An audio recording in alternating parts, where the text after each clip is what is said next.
दोस्तों, स्वागत है आपका मेरे YouTube चैनल इंग्लिश बाबू पर। और आज मैं फिर हाजिर हूँ आपके साथ एक नई स्टोरी लेकर। और दोस्तों, आज जो स्टोरी मैं आपके लिए लेकर आया हूँ ये एक मॉरल स्टोरी है और बहुत ही अच्छी प्यारी कहानी है, बहुत ही प्यारे मॉरल के साथ। उसके अलावा दोस्तों, आज की इस स्टोरी में आपको कुछ नए इंग्लिश के वर्ड मीनिंग सीखने को मिलेंगे, उनकी करेक्ट प्रोनाउंसिएशन के बारे में पता चलेगा और हमेशा की तरह जो इसका ग्रामर का पार्ट है उसे डिटेल में कवर करेंगे, तो एक एक स्ट्रक्चर को आप बड़ी आसानी से सीख पाएंगे। तो चलिए दोस्तों, आज की इस कहानी को हम शुरू करते हैं और सबसे पहले कहानी का टाइटल देखते हैं। कहानी का टाइटल है टू लिटिल फ्रॉक्स, दो छोटे मेंढक। तो दोस्तों, ये आज की इस कहानी का टाइटल है, शीर्षक है। और अब मैं इसे पढ़ना शुरू करता हूँ। आपसे रिक्वेस्ट है कि आप इस कहानी को बिल्कुल ध्यान से सुनें। यदि आज की कहानी में आपको कोई नया वर्ड या फिर नया स्ट्रक्चर मिले तो आप उसे नोट करें, और यदि कहानी अच्छी लगे तो लाइक भी ज़रूर करें। तो चलिए इसको शुरू करते हैं। Once a group of frogs was travelling through the woods. क्या मतलब हुआ दोस्तों? ये जो वाक्य है ये एक पास्ट कॉन्टीन्यूस का सेंटेंस है। पास्ट कॉन्टीन्यूस का अर्थ होता है जब हम पास्ट में कोई ऐसा वाक्य बनाएं जिन वाक्यों के टेल पर रहा था, रही थी जैसे शब्द आते हैं। ऐसे वाक्यों में वॉज या फिर वर्ब का यूज़ हेल्पिंग वर्ब के रूप में किया जाता है। साथ में वर्ब की फोर्थ फॉर्म लगाई जाती है। वर्ब की फोर्थ फॉर्म का मतलब होता है वर्ब की आईएनजी फॉर्म। ट्रैवल का मतलब होता है सफ़र करना, यात्रा करना। तो क्या अर्थ हुआ? वंस एक बार, आ ग्रुप ऑफ फ्रॉक्स एक मेंढकों का समूह, वॉज ट्रैवलिंग यात्रा कर रहा था, थ्रू द वुड्स जंगलों के माध्यम से या जंगलों से होकर। तो पूरी लाइन का क्या अर्थ निकला? एक बार मेंढकों का समूह एक जंगल से होकर जा रहा था, या कह सकते हैं जंगल से होकर यात्रा कर रहा था। Two of them accidentally slipped and fell into a deep pit. Two of them accidentally slipped. दोस्तों, ये जो वाक्य है ये एक पास्ट इंडेफिनिट का अफर्मेटिव वाक्य है। और जब हम पास्ट इंडेफिनिट में कोई अफर्मेटिव का वाक्य बनाते हैं तो वहाँ वर्ब की सेकंड फॉर्म का यूज़ किया जाता है। स्लिप का मतलब फिसलना, और ये सेकंड फॉर्म है। और दोस्तों, एक्सीडेंटली एडवर्ब है। एडवर्ब का मतलब होता है ऐसा शब्द जो किसी वर्ब की विशेषता के बारे में बताए, और एक्सीडेंटली का मतलब होता है गलती से या फिर दुर्घटनावश। तो क्या अर्थ हुआ? टू ऑफ दैम उनमें से दो, एक्सीडेंटली स्लिप्ड गलती से गिर गए, एंड फेल और गिर गए। फॉल मतलब गिरना, सॉरी स्लिप्ड मतलब फिसल गए। उनमें से दो गलती से फिसल गए, एंड फेल और गिर गए, इनटू आ डीप पिट। पिट मतलब गड्ढा, एक गहरे गड्ढे में। तो इस तरह से पूरी लाइन का क्या अर्थ निकला? Two of them accidentally slipped and fell into a deep pit. उनमें से दो गलती से फिसल गए और एक गहरे गड्ढे में गिर गए। When the other frogs saw how deep the pit was, they told the two frogs that they were as good as dead. क्या अर्थ हुआ? When the other frogs saw how deep the pit was। और दोस्तों, ये जो वाक्य है ये एक पास्ट इंडेफिनिट का ही अफर्मेटिव वाक्य है जहाँ पर सेकंड फॉर्म लगाई जाती है। सी का मतलब देखना और सेकंड फॉर्म सॉ, और वैन का मतलब जब। दोस्तों, वैन एक इंट्रोगेटिव वर्ड है, उसके अलावा इसको अफर्मेटिव वाक्यों में भी यूज़ किया जाता है। जब हम इसे इंट्रोगेटिव में यूज़ करेंगे तो इसका मतलब होता है कब, और यदि हम इसको अफर्मेटिव में यूज़ करेंगे, मतलब कि अफर्मेटिव वाक्यों में, तब इसका मतलब हो जाएगा जब। तो क्या अर्थ हुआ? वैन जब, द अदर फ्रॉक्स दूसरे मेंढकों ने, सो देखा, how deep the pit was कि गड्ढा कितना गहरा है, they told the two frogs उन्होंने दोनों मेंढकों को बताया, दैट की they were as good as dead कि वह मृत के समान है।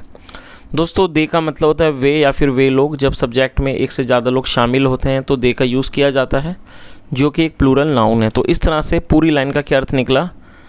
जब दूसरे मेंढकों ने देखा कि गड्ढा कितना गहरा है, how deep the pit was, they told the two frogs, उन्होंने दोनों मेंढकों को कहा दैट कि they were as good as dead, मतलब कि वह मृत के समान है, मतलब वह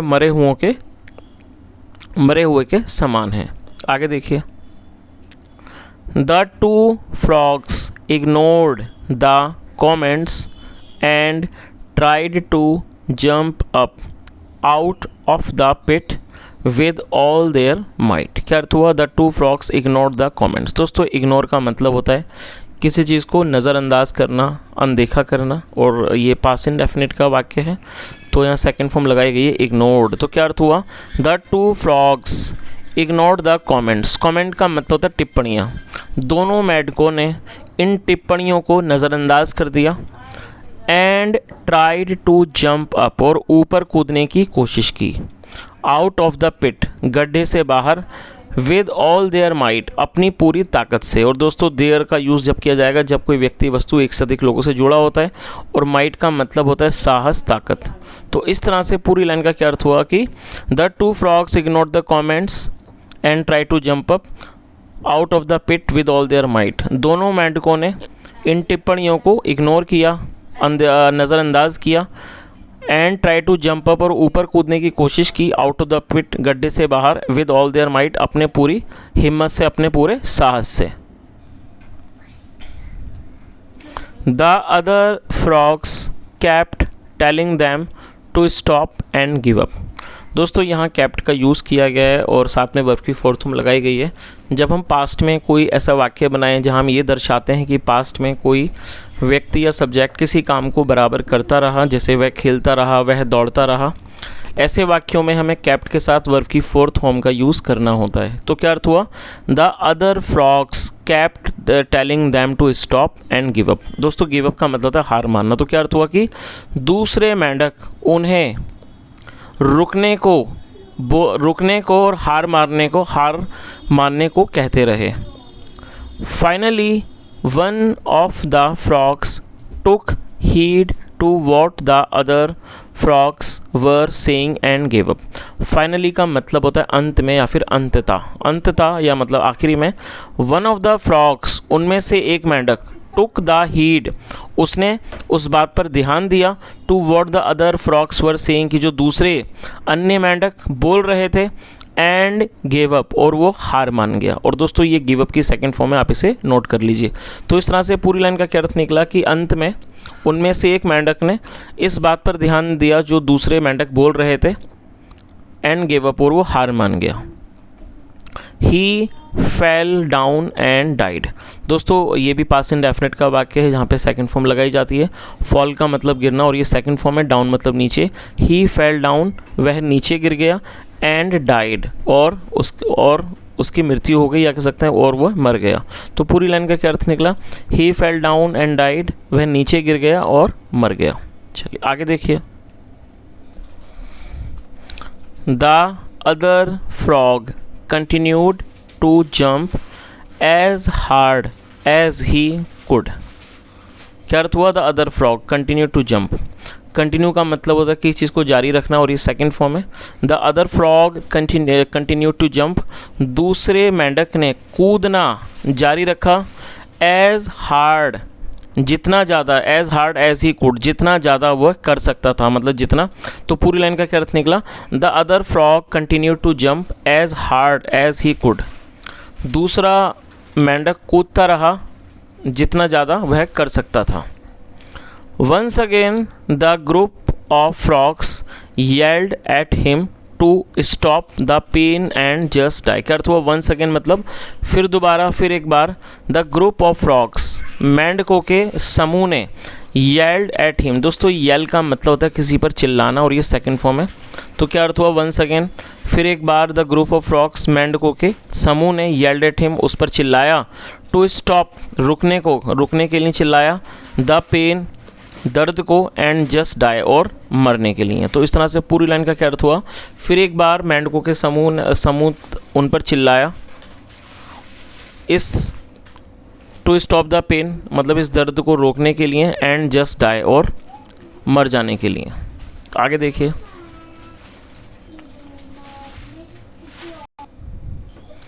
ही jumped even harder and finally made it out. क्या अर्थ हुआ?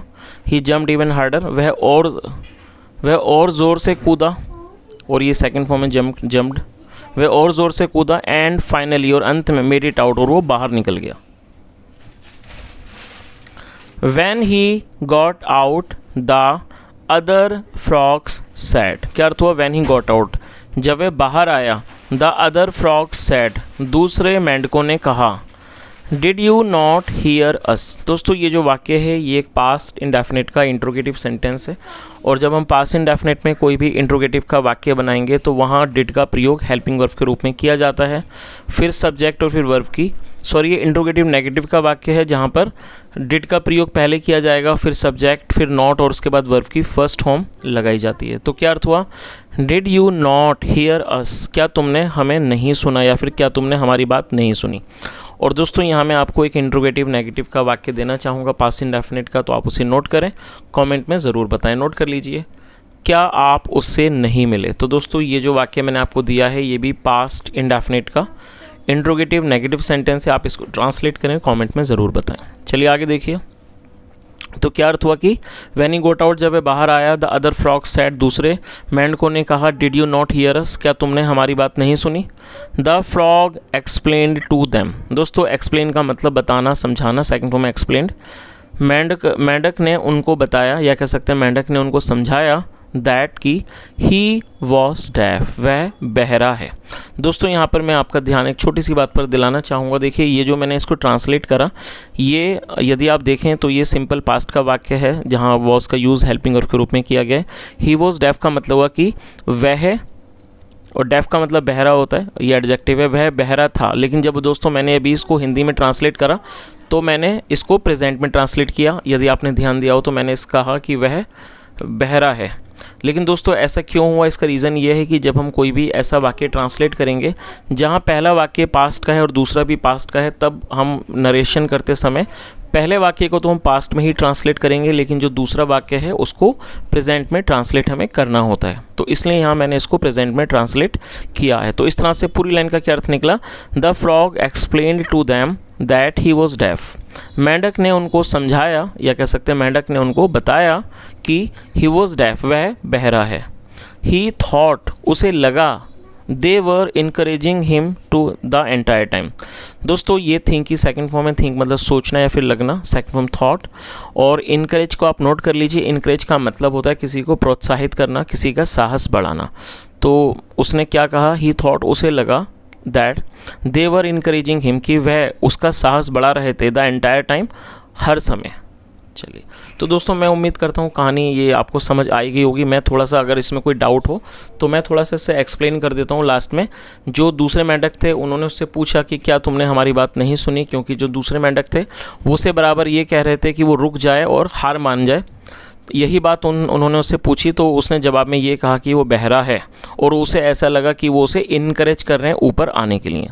तो दोस्तों मैं उम्मीद करता हूँ कहानी आपको समझ आई गई होगी। और यदि कहानी के मॉरल के बारे में बात की जाए तो कहानी का मॉरल वो यही है कि व्यक्ति को कभी भी हिम्मत नहीं हारनी चाहिए। और उसके अलावा इस यहाँ पर जो मेन बात बताई गई है वो ये है कि यदि हम दूसरे लोगों की बातें सुनते रहते हैं, कई बार there are many negative people and they make just negative comments, whatever you are doing they just make negative comments, that is why some time when we listen to them we feel bad. और जब हम कई बार उन negative चीज़ों को बहुत ज़्यादा seriously लेते हैं तो दोस्तों कहीं ना कहीं हमारा ही नुकसान होता है। तो इस कहानी के माध्यम से यही बताने की कोशिश की गई है कि नेगेटिव चीज़ों को भी हमें ज़्यादा सीरियसली नहीं लेना चाहिए, क्योंकि यदि हम नेगेटिव चीज़ों को सीरियसली लेते हैं तो इससे नुकसान हमारा ही होता है।